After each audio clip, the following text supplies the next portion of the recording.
Em 2017, foi lançado um relatório mundial muito interessante que fez estimativas da incidência de transtornos mentais no mundo, inclusive no Brasil. Você pode ler o relatório completo indo na descrição desse vídeo. A princípio, o dado mais chocante: há 792 milhões de pessoas no mundo que possuem algum transtorno mental, segundo o relatório. Ou seja, uma em cada 10 pessoas convive com algo que a faz sofrer. Mas quais seriam esses transtornos mentais? É o que vamos ver nesse top 7, começando pelos menores e indo para os maiores. Bora lá? Olá, seja bem-vindo a mais um vídeo do canal Hoje na Psicologia, que falamos todos os dias sobre temas ou notícias atuais do universo do comportamento e da mente humana. Vamos começar pelo sétimo lugar do ranking, que são os distúrbios alimentares, atingindo cerca de 16 milhões de pessoas no mundo, ou seja, 0,2% das pessoas. Mas o Brasil está acima da média, com cerca de 0,28% da população brasileira. Distúrbios alimentares são distúrbios de comportamentos alimentares que afetam negativamente a saúde física ou mental do indivíduo, muitas vezes relacionados à ideia de tudo ou nada na alimentação. É o terror das mães que muitas vezes veem as filhas adolescentes passando por isso e não aceitando o tratamento, em que presencia, por exemplo, as filhas muito magras, forçando vômito após uma refeição por se sentirem gordas. Por exemplo, a bulimia nervosa, em que há uma compulsão por ingerir uma quantidade excessiva de comida. Após essa ingestão desregulada, surge o comportamento compensatório para evitar o ganho de peso, como, por exemplo, o uso de laxantes ou enfiar o dedo na garganta para induzir o vômito. Outras estatísticas mais pessimistas afirmam que atinge de 1 a 5% das mulheres no mundo. Outro exemplo de distúrbio alimentar é a anorexia nervosa, em que há uma busca incessante pelo emagrecimento, o medo extremo da obesidade e a restrição abusiva da alimentação, que resulta em um peso corporal muito baixo. Outro exemplo, agora indo no extremo oposto, é a compulsão alimentar, em que a pessoa sente a necessidade de comer mesmo quando não está com fome, e que não deixa de se alimentar apesar de já estar satisfeita, e que se relaciona não só com a obesidade, mas também com várias doenças. Em sexto lugar do ranking está a esquizofrenia, atingindo cerca de 20 milhões de pessoas no mundo, ou seja, 0,3% das pessoas. Mas o Brasil, pelo menos aqui, está abaixo da média, com cerca de 0,21% da população. Resumidamente, a esquizofrenia é uma doença mental crônica e incapacitante que geralmente ocorre no início da fase adulta, entre os 20 e 30 anos.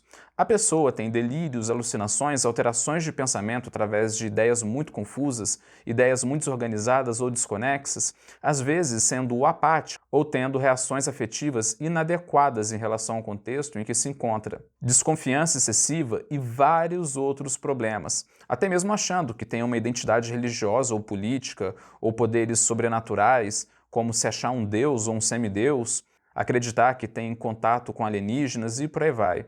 Tem vários tipos de esquizofrenia, cada um com a sua peculiaridade. Mas é uma doença que traz um sofrimento tremendo durante as crises, não só para a pessoa, quanto também para a família, que muitas vezes presencia aquele ente querido surtando, quebrando as coisas, achando que, por exemplo, o vizinho está atrás dele para matá-lo. Às vezes, a pessoa com esquizofrenia foge do nada, querendo matar uma pessoa específica, como um vizinho ou um familiar, com os familiares tendo que esconder as facas e outros objetos cortantes, a pessoa muitas vezes fica até mesmo sem vida social. E outra questão preocupante é a alta taxa de dependência química e o risco de cometer um atentado contra a própria vida entre os esquizofrênicos, o que realmente é preocupante.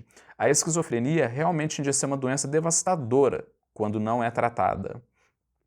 Em quinto lugar do ranking está o transtorno bipolar, atingindo cerca de 46 milhões de pessoas no mundo, ou seja, 0,6% das pessoas. Mas o Brasil, infelizmente, possui quase o dobro, com cerca de 1,1% da população.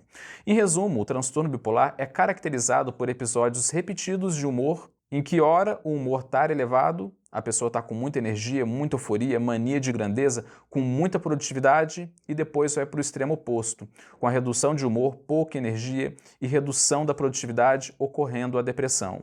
Inclusive, popularmente, falamos que o fulano é bipolar, devido ao fato da pessoa ter comportamentos opostos, mas quando falamos da doença, o assunto é muito mais sério. Em que, por exemplo, a pessoa, ora ela está eufórica, conversando com todo mundo, discutindo calorosamente sobre tudo, sobre política, sobre religião, falando sem parar, doando ou vendendo os pertences sem pensar a preço de banana. O indivíduo pode passar em frente de um shopping, comprar coisas, passar o cartão de crédito sem pensar no amanhã e às vezes até mesmo arrumar alguma briga desnecessária de tão eufórica que ela está, em que ela perde o senso crítico. E tempos depois a pessoa vai para o extremo oposto, querendo ficar trancada dentro do quarto, sem falar com ninguém, sem fazer qualquer tipo de atividade, às vezes com crises de choro. Algumas pessoas até pensam em fazer alguma bobagem contra a vida. Em quarto lugar do ranking está o uso de drogas, com exceção do álcool, que atinge cerca de 71 milhões de pessoas no mundo, ou seja, 0,7% das pessoas. Mas o Brasil não foi bem especificado nesse relatório. O uso da maior parte das drogas provoca um efeito de bem-estar, uma felicidade muito grande e uma coragem enorme. Porém, no longo prazo, podem gerar consequências gravíssimas, principalmente quando utilizadas por muito tempo, podendo provocar alterações sérias do coração, do fígado, dos pulmões e principalmente do cérebro, reduzindo consideravelmente a capacidade de raciocínio, tendo uma queda cognitiva definitiva devido à dissolução de neurônios, favorecendo o surgimento de psicose, depressão e até mesmo esquizofrenia e vários outros problemas. Sem falar do problema que o corpo vai precisando cada vez mais de uma dose maior para conseguir obter o mesmo prazer das vezes anteriores, chegando à beira da overdose em certos casos. Em terceiro lugar do ranking está o uso de álcool, atingindo cerca de 107 milhões de pessoas no mundo, ou seja, 1,4% das pessoas. Mas o Brasil, infelizmente, possui quase o dobro de pessoas viciadas, com cerca de 2,68% da população alcoólica. Socialmente falando, o álcool tem um uso social e de vínculo entre as pessoas, sendo algo prazeroso, muitas vezes sendo aquela cervejinha do final de semana, aquele vinhozinho na comemoração no final do ano, mas o problema é quando gera dependência. Quem tem um alcoólatra na família sabe como é complicado. É muito mais do que apenas ver a pessoa bêbada. Aliás, quem dera se fosse só isso. Para falar a verdade, é muito mais do que isso.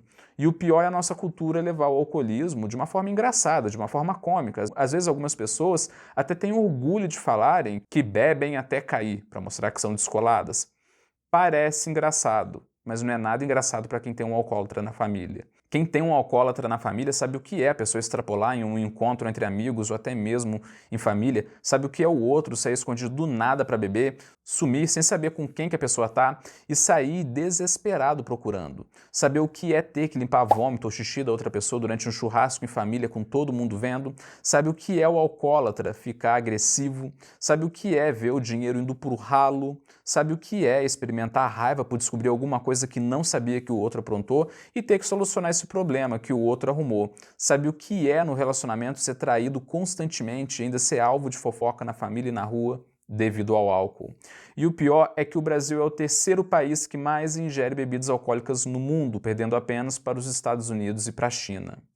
Em segundo lugar do ranking está a depressão, atingindo cerca de 264 milhões de pessoas no mundo, ou seja, 3,4% das pessoas. No Brasil, cerca de 3,3% da população.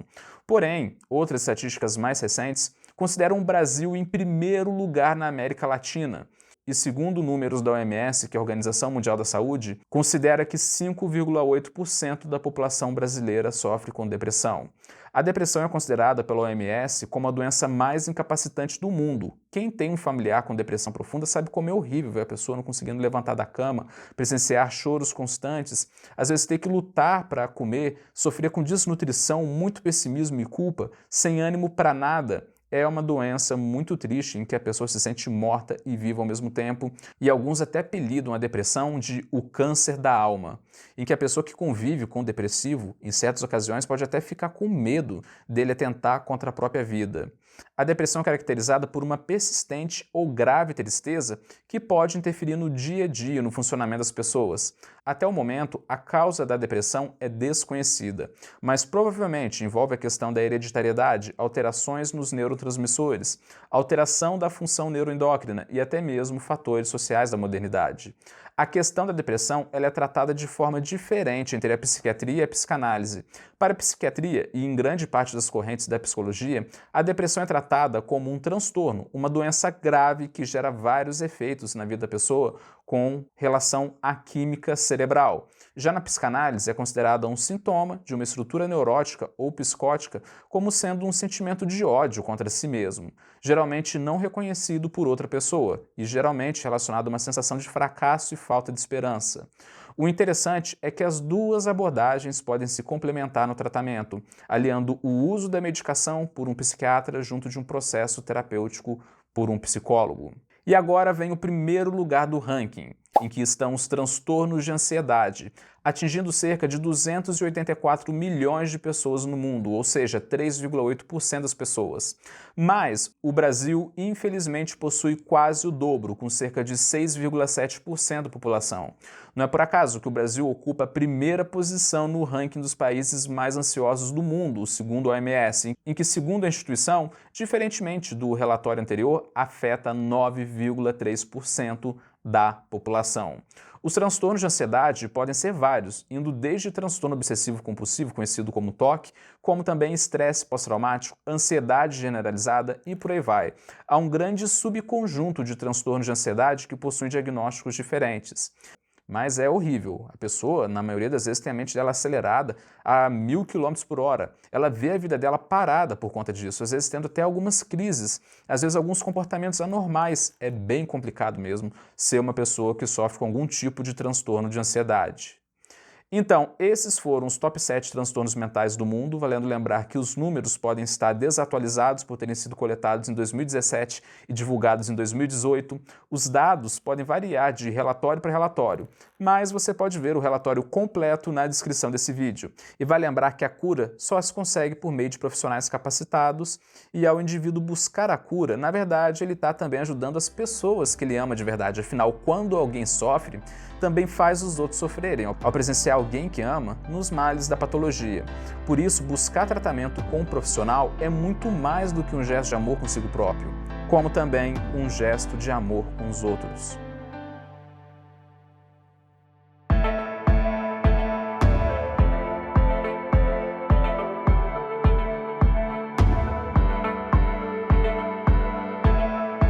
Quer mais vídeos diários como esse?